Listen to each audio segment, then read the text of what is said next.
Hello, guys. So I've been watching Lain again, Zero Experiments Lain, for those who don't know, although I'm sure a lot of you do. I've been watching that for a second time. I've seen this anime like nearly 10 years ago, probably, for the first time, and I'm watching it again, just now watching it again, because I was kind of inspired by people just saying, expressing their love for the character Lane specifically. And from my memory, I was like, I don't remember her caring about her. I don't really remember liking her all that much. I'm rewatching it to, I guess, refresh my memory on this anime. And second time around, I'm actually really enjoying this anime. Not that I didn't before, I did, but it was kind of not memorable for me in that way, like Lane, the character herself. So this time around, I'm really enjoying it. And the escapism aspect of it, I'm also very much enjoying because, Lane wants to go to the wire. Like, basically, that's all she cares about is going to the wire, this other world. She comes home from school, immediately goes to the fucking computer and just logs in, and she's there. And I guess it's not really clear how long she's on there, but I'm assuming, considering how much she wants to get on there,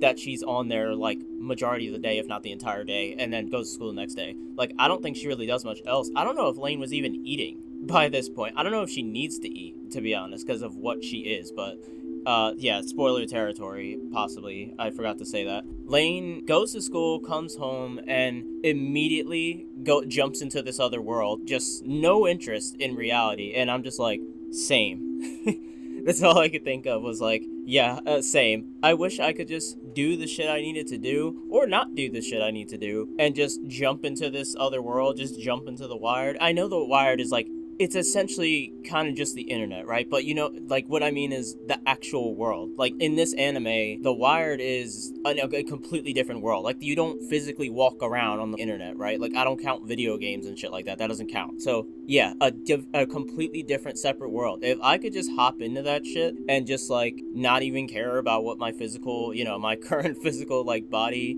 does or what happens to it, I would. I'd be like, yeah, fuck reality, whatever. And I like that. I like that this anime is just like, it's kind of just escapism in that regard. And this anime is really creepy. And I remember it being kind of creepy, but it's really weird. And first time around is definitely incoherent. Second time, not as much, but still can come off that way. But since I do have the knowledge, like, most anime, when you watch it, most anything really, second time around is less enjoyable because you already have knowledge of what's going to happen and stuff to some extent, even if it's been like 10 years.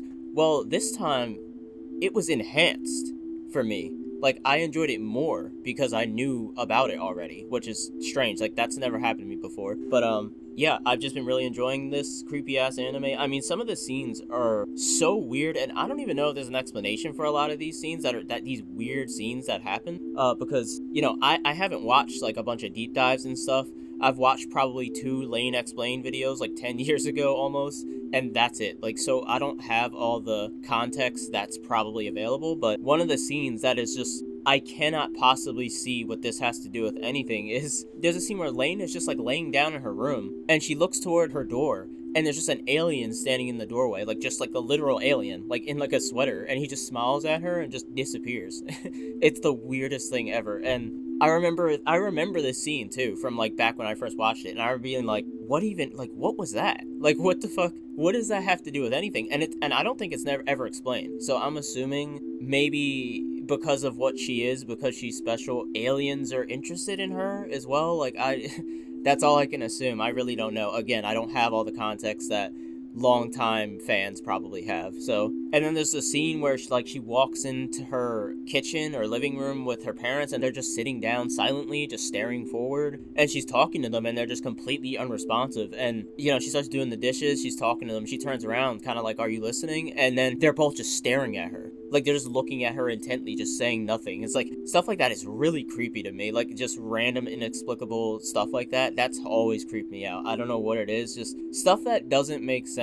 is creepy to me. But if you look at this anime anywhere, it's not tagged as horror. This anime is not tagged as horror anywhere, and I don't know if I would describe it as such, but it definitely is creepy. Like 100%, it's creepier than some anime that are tagged as horror, if you ask me, but maybe that's just me. But yeah, I just wanted to kind of talk about the second experience with this show because I hadn't watched it in forever. I know everyone loved it, and I had already seen it, seeing all this love for it, and I was kind of confused about it. I don't know, maybe, I guess it was a different time back then, you know. I just, who knows what was happening back then, why I thought the way I did about it, but I really enjoyed it a lot more now. I'm not finished it yet, but I'm almost done. I'm like 3 episodes till the end before I'm completely refreshed on like everything I saw like 10 years ago.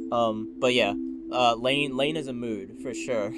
Lain is an aesthetic, if you could say, escaping reality, because reality is not fun, and Lain doesn't seem to think so either. I'm surprised she even goes to school at like halfway through the anime. I'm surprised she still goes to school, to be honest. But yeah, that's about it. My question to you guys is there any other anime that are told in such a way like this, where it's very kind of incoherent until you look deeper into it? Like it doesn't make much sense, but it's deliberate and not just like, you know, it's like that because it's bad, because it's shitty writing. I mean, like, it's like that on purpose, deliberately, and you are supposed to either put the pieces together yourself or just make an interpretation. Is there any other anime similar to that you guys would know of? So yeah, that's about it. I will see you guys next time.